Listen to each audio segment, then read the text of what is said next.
Aguas refrescantes. Por Watchman Nee. 3 de julio. Le dieron a beber vinagre mezclado con hiel, pero después de haberlo probado, no quiso beberlo. Mateo 27:34.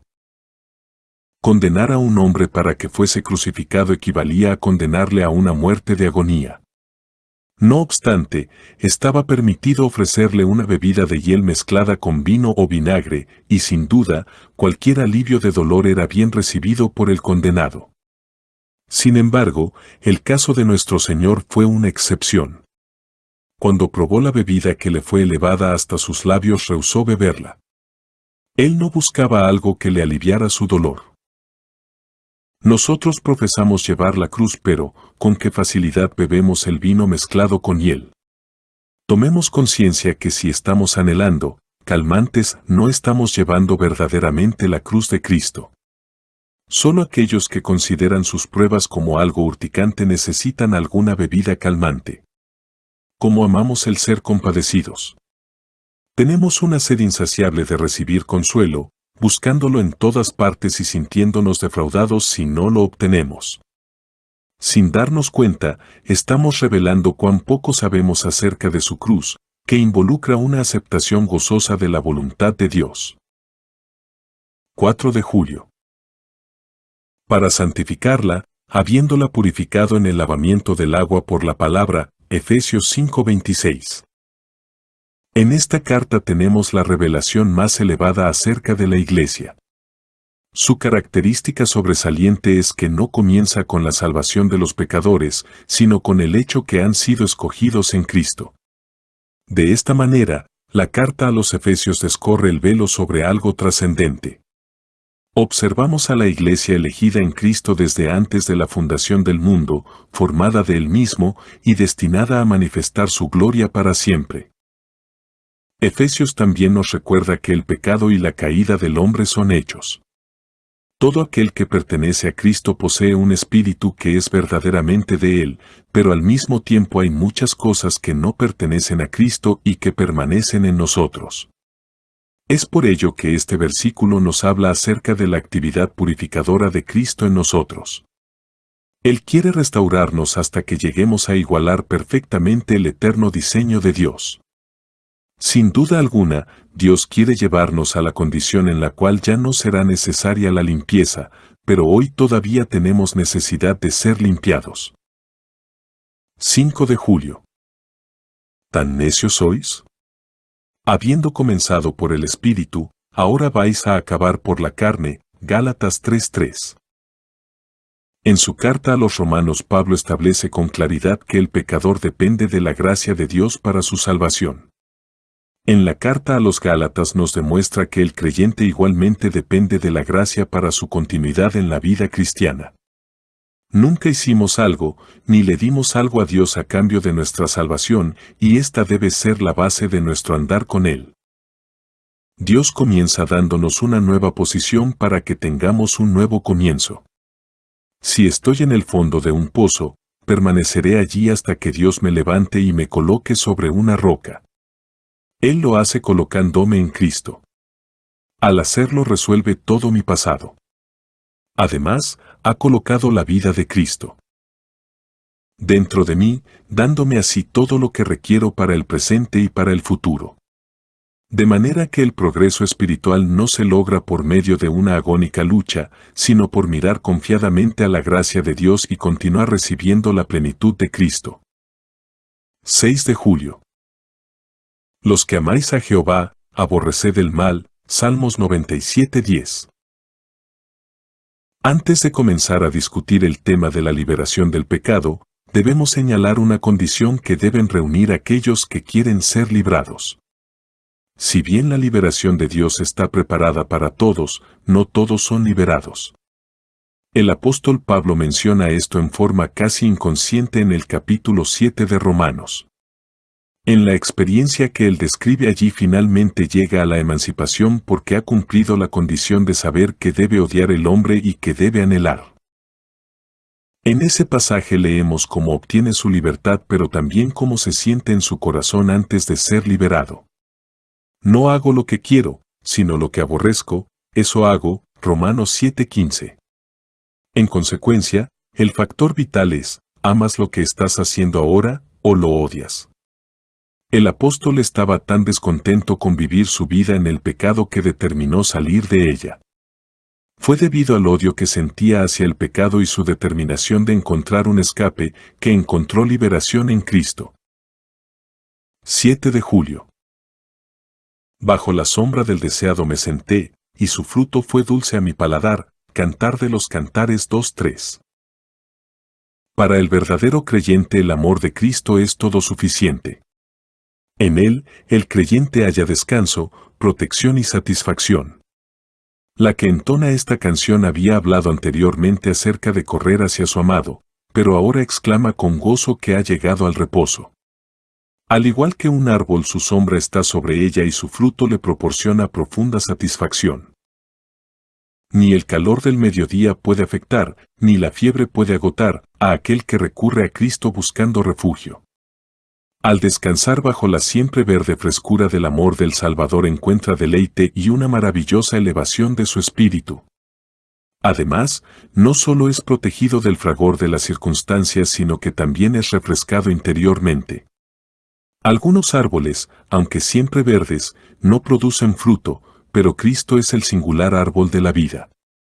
Simultáneamente ofrece sombra del calor abrasador y fruto que satisface para nuestra nutrición interior. 8 de julio.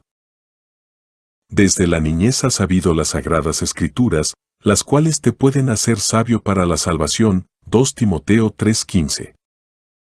Una de las maneras de conducir a un niño al Señor es por medio del culto familiar. En Génesis el tabernáculo y el altar estaban íntimamente asociados. En otras palabras, la adoración y la familia están relacionados. Es por eso que la oración familiar y la lectura de la Biblia son tan indispensables en el día de hoy. Los padres deben dirigir a sus hijos con sencillez, no solo orando por ellos sino con ellos, enseñando a la vez a cada uno de ellos cómo orar por su cuenta. En la reunión familiar los hijos deben recibir la mayor consideración. El culto familiar puede llegar a fracasar por ser demasiado largo o profundo. La exposición debe hacerse al nivel de los niños, y no de los padres, quienes pueden adorar y ser enseñados en la iglesia. La oración debe hacerse con palabras e ideas que puedan ser claramente entendidas.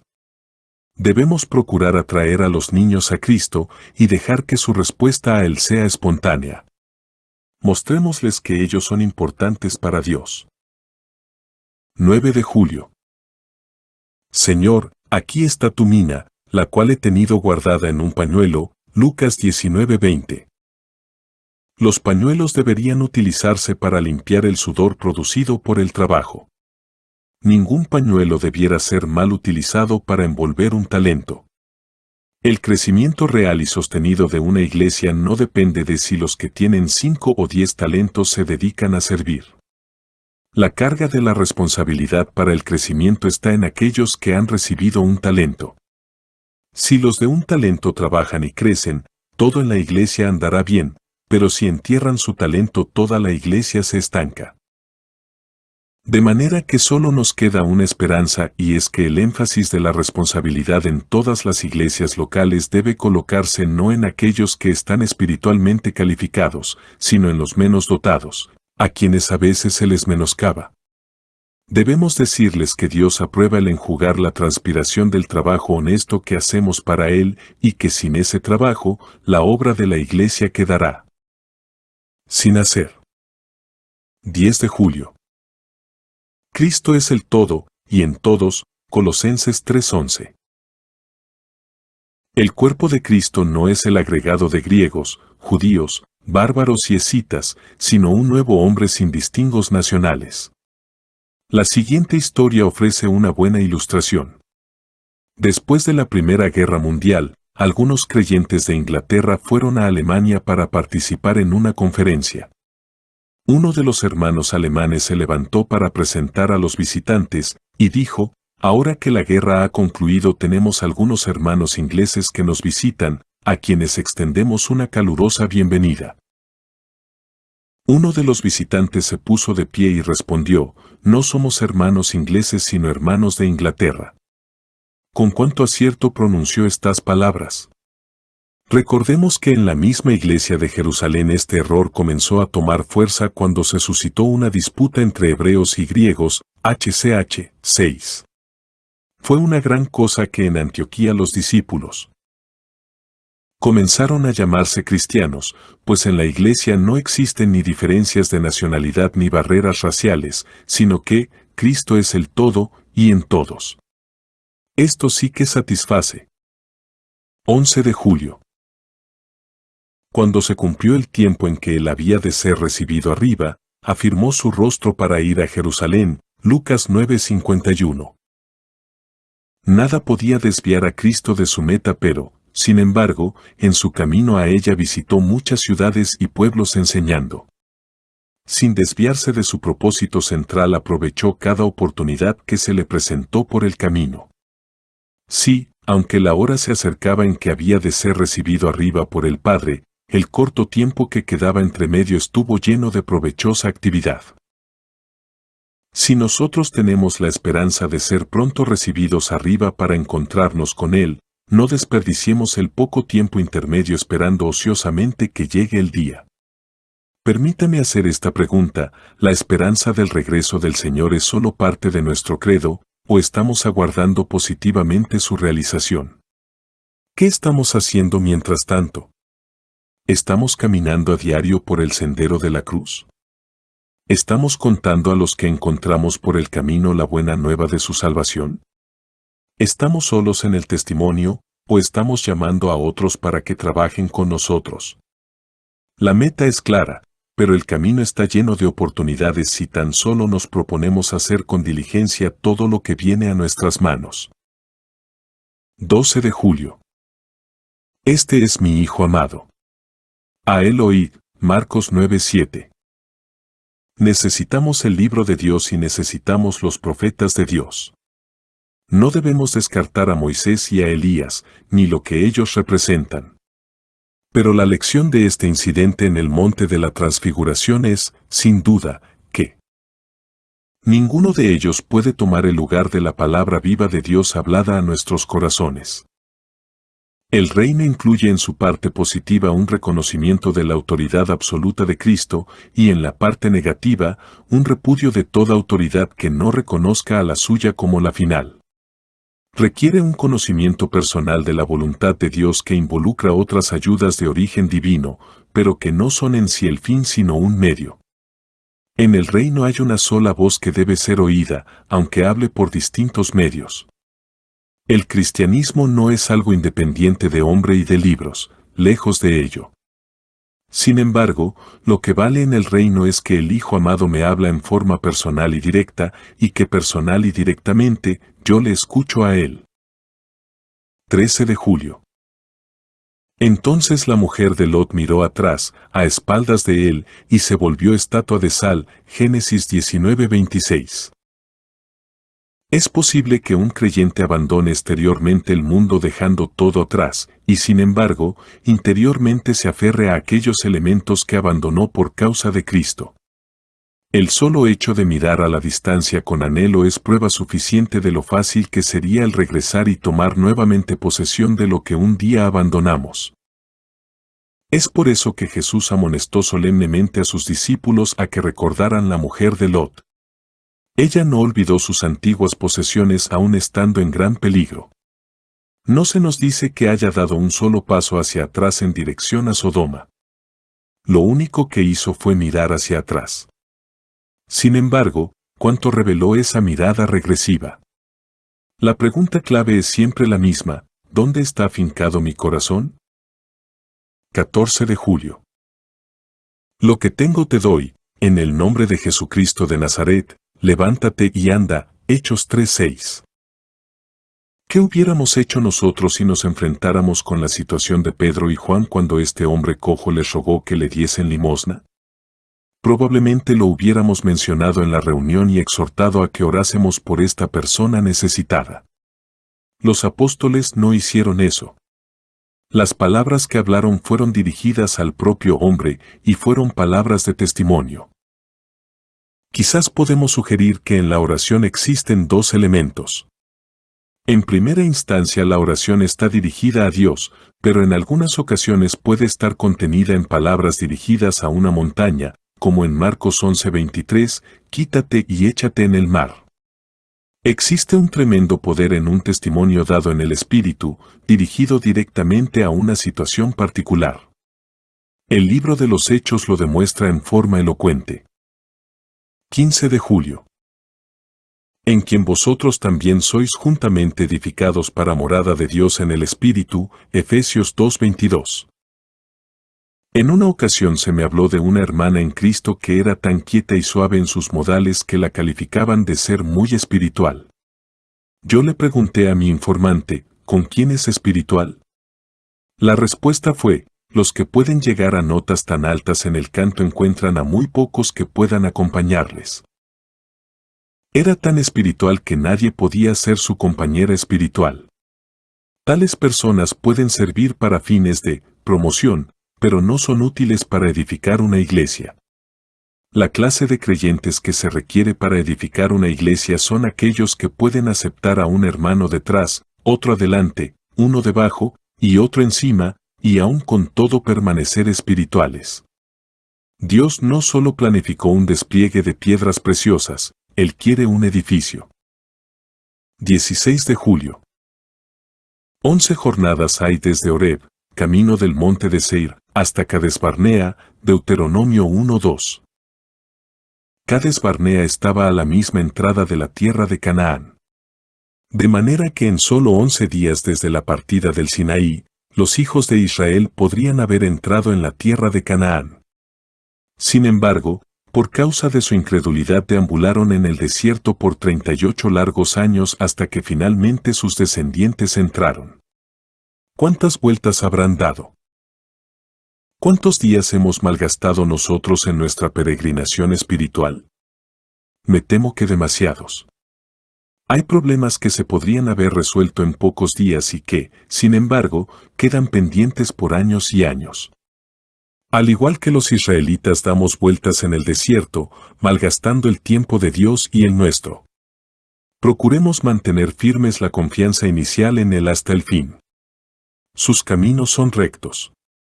Dios nos ha prometido un reposo para que entremos en Él. 17 de julio. Y se sentó el pueblo a comer y a beber, y se levantó a regocijarse, Éxodo 32:6. Cuando Dios eligió a Israel para que fuese su pueblo, su plan era de constituirle en un reino de sacerdotes para Él. Sin embargo, en este punto de su historia estaban dedicados a adorar a un ídolo de su propia elección y diseño. Su felicidad radicaba en que podían ver a este Dios que Aarón había formado con oro fundido. El Dios a cuyo conocimiento Moisés les había llevado tenía la desventaja de ser invisible, y ahora Moisés mismo tampoco podía ser visto. Les era mucho más fácil adorar al becerro de oro que tenían delante, de una forma familiar y a plena vista. Tenían ahora otro Dios y se ocupaban en otra adoración. Mientras Dios quería que fuesen sus sacerdotes, se habían trocado en sacerdotes del becerro. La actitud de independencia tan característica del hombre siempre le hace preferir a un Dios de su propia fabricación. Le agrada adorar lo que puede ver y manipular. Es mucho más difícil someterse a la autoridad de su fiel e invisible Creador. 18 de julio. A los que llamó, a estos también justificó, y a los que justificó, a estos también glorificó. Romanos 8:30. De acuerdo a esta escritura, todos los que han sido llamados y justificados ya han sido glorificados. La meta se ha logrado. La iglesia ya ha llegado a la gloria. La realidad final siempre está delante de Dios. Él ve a la iglesia completamente pura y perfecta. El crecimiento espiritual no consiste tanto en esforzarnos hacia una meta distante y abstracta, como en ver el propósito final de Dios en el cielo, y vivir en el poder de esa realidad. El progreso espiritual viene por descubrir lo que realmente somos y no por tratar de ser lo que anhelamos llegar a ser. Al avanzar sobre la base de los eternos hechos de Dios, veremos, aquí y ahora, la manifestación progresiva de tales hechos en la vida del cristiano. 19 de julio. Y reposó el día séptimo de toda la obra que hizo, Génesis 2:2. El descanso viene después del trabajo. Sin embargo, el trabajo debe completarse a entera satisfacción antes de que pueda disfrutarse el verdadero reposo. Dios no descansó los primeros 6 días, pero sí reposó el día séptimo. Durante los 6 días de la creación hubo luz, aire, pasto, hierbas y árboles, estaba el sol, la luna y las estrellas, hubo peces, aves, animales y reptiles. Finalmente, fue creado el hombre, y Dios reposó de su obra. Cuando Dios creó a un hombre quedó satisfecho. He aquí que era bueno en gran manera, Génesis 1:31. Notemos el uso de las palabras, he aquí. Cuando hemos adquirido un objeto con el cual estamos particularmente satisfechos, lo miramos con agrado y lo observamos detenidamente y con placer. La obra creadora de Dios en el hombre, como su obra cumbre, era tan perfecta que le trajo satisfacción. ¿Podía haber hecho algo más? Sí. Por medio de la redención, a través de Cristo, nos ha dado la promesa de compartir su reposo. 20 de julio. Cumplo en mi carne lo que falta de las aflicciones de Cristo por su cuerpo, que es la Iglesia, Colosenses 1:24. La obra de Cristo como Redentor es completa, pero sus aflicciones requieren ser completadas. Cristo ha logrado la solución para la humanidad. Sin embargo, no todos los hombres saben lo que Él ha hecho. Él mismo solo predicó las buenas nuevas a aquellos de su generación que estaban en contacto con Él. Por este motivo, nosotros debemos ir al mundo y decirle lo que Cristo ha realizado. Cuando el apóstol Pablo habla acerca de lo que falta de las aflicciones de Cristo, se está refiriendo a sus trabajos entre los gentiles. La experiencia le había enseñado que al costo pagado por Jesús para nuestra redención, había aún otro costo que agregar, a saber, tribulaciones, dolor y vergüenza involucrados en la propagación de las buenas nuevas. Estas adversidades nunca debieran detenernos de realizar la tarea. 21 de julio. Los que padecen según la voluntad de Dios, encomienden sus almas al fiel Creador, y hagan el bien, 1 Pedro 4:19. La creación del hombre fue realizada para satisfacer una necesidad de Dios. Él tenía deseos de comunión con una raza de hombres como él y para él. En contraste, la redención es correctiva con el fin de restaurar a Dios lo que se había perdido por el rechazo del hombre. La redención hace posible la recuperación y el cumplimiento del propósito original y eterno de la creación. Los cristianos hemos recalcado a tal punto el don de Dios en la redención que hemos perdido de vista el propósito de la creación. La redención se relaciona con nosotros y nuestro bienestar y es por ello que la enfatizamos. La creación se relaciona con Dios y su propósito y es por ello que reviste tanta importancia. De manera que la redención nos conduce al principio de Dios con el hombre, para estar ocupados no tan solo con la satisfacción de nuestras necesidades, sino con el cumplimiento de los deseos de Dios. ¿No debiéramos estar dispuestos a orar, trabajar y sufrir por nuestro fiel Creador? 22 de julio. Coherederas de la gracia de la vida, 1 Pedro 3:7. Dios se deleita en tener un matrimonio en que el marido y la esposa le sirven juntos. Él bendijo el ministerio unido de Aquila y Priscila, y sin duda, hizo lo mismo con el de Pedro y su esposa y Judas y la suya. Existen 3 razones básicas para el matrimonio cristiano. Las 2 primeras son comunes a todos los matrimonios, a saber, para la mutua ayuda y para la institución de la vida familiar. Sin embargo, la tercera es particular a la pareja cristiana, pues puede recibir la gracia de Dios en forma conjunta. Esto demuestra claramente la importancia que revistan tales matrimonios para Dios. Ellos son una avenida especial para la manifestación de la gracia de Dios sobre la vida compartida y sobre la humanidad. El matrimonio fue instituido por Dios y no por el hombre, y seguramente esta es una de las razones primordiales. 23 de julio. Tu benignidad me ha engrandecido. 2 Samuel 22:36. Con frecuencia ocurre que cuando Dios elige un líder, su elección difiere notablemente de las ideas humanas acerca de lo que un líder debe ser. Aún el profeta Samuel había sido tan impresionado por la estatura y fuerza de Saúl que cuando tuvo que ungir a un sucesor, pensó que el hijo mayor de Isaí era el que más se adecuaba para el oficio de rey. 1 Samuel 16:6. Sin embargo, ni Eliab ni ninguno de sus 6 hermanos era el hombre aceptable a Dios, quien nunca mira a las apariencias externas sino al hombre interior. Dios afirmó que David era el hombre que él había elegido. ¿Qué poseía David que los demás no tenían? Por sobre todas las cosas tenía un corazón que dependía de Dios. No era un corazón perfecto, pues más adelante en su vida él mismo tuvo que confesar que su corazón era pecaminoso.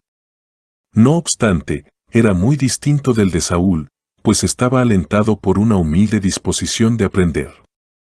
La bienaventuranza del reino de Dios está reservada para los pobres de espíritu. 24 de julio. Me había sido encomendado el evangelio de la incircuncisión, como a Pedro el de la circuncisión. Gálatas 2:7. Pablo era un siervo del Señor, pero era distinto de Pedro. Nadie podría decir que Pablo no predicaba el Evangelio, por supuesto que lo hacía. De otra manera hubiera sido como repudiar el trabajo pionero de Pedro y echar por tierra todo lo que él había hecho. No cometamos el error de pensar que existía un conflicto básico entre los ministerios de estos dos hombres, o que los ministerios de los siervos de Dios deben estar en conflicto. Pablo aclara, escribiendo a los Gálatas, que las diferencias que existían eran geográficas y de raza, y que, en esencia, sus tareas eran complementarias, no solo por mutuo consentimiento sino también en su valor para Dios. Es muy bueno leer los versículos finales de la última epístola de Pedro, en la cual se refiere a la sabiduría que le fue dada a su amado hermano Pablo. Sin duda, requirió gracia y humildad para hacerlo. ¿No necesitamos nosotros también gracia para honrarnos unos a otros de esta manera? 25 de julio. No os unáis en yugo desigual con los incrédulos. 2 Corintios 6:14. Muchos piensan que esta advertencia está referida solamente al matrimonio. Creo que incluye al matrimonio, pero involucra mucho más. Comprende toda clase de amistades y asociaciones entre creyentes e incrédulos. Basta con leer las 5 preguntas que siguen a la afirmación para reconocer la amplitud de la advertencia. Nos muestran 5 contrastes que son totalmente incompatibles. Consideremos lo desigual del yugo.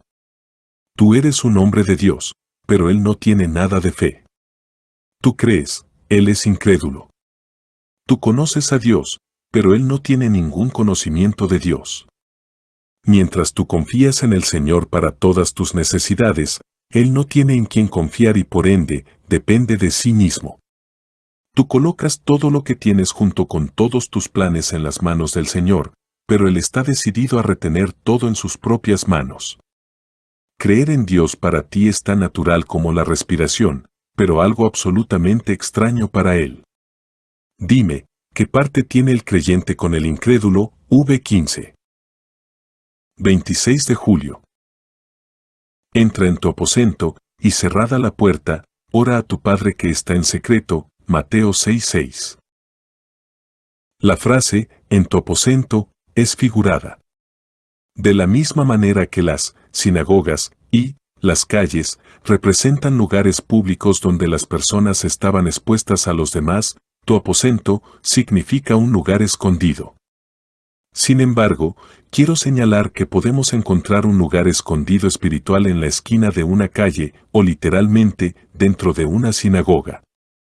Podemos orar en secreto en una calle bulliciosa o en un salón colmado de gente. ¿Por qué? Porque un aposento es cualquier lugar donde tenemos comunión privada con Dios y cualquier circunstancia en que hablamos con Él sin un despliegue consciente de nuestra oración. Cerrada la puerta significa dejar al mundo afuera y encerrarnos con Dios. Esta clase de oración es un ejercicio de la fe. Significa que aunque nuestros sentidos nada registran, estamos orando al Padre quien está realmente atento, tomando en cuenta nuestra oración. Además, Él no solo nos observa y escucha atentamente, sino que también nos recompensará. ¿Puedes creer esto? Asamblea en Santo Domingo Este. Escrito por el hermano Watchman Nee en el año 1951. Para más información comuníquese con este número de WhatsApp. 1-829-747-1995.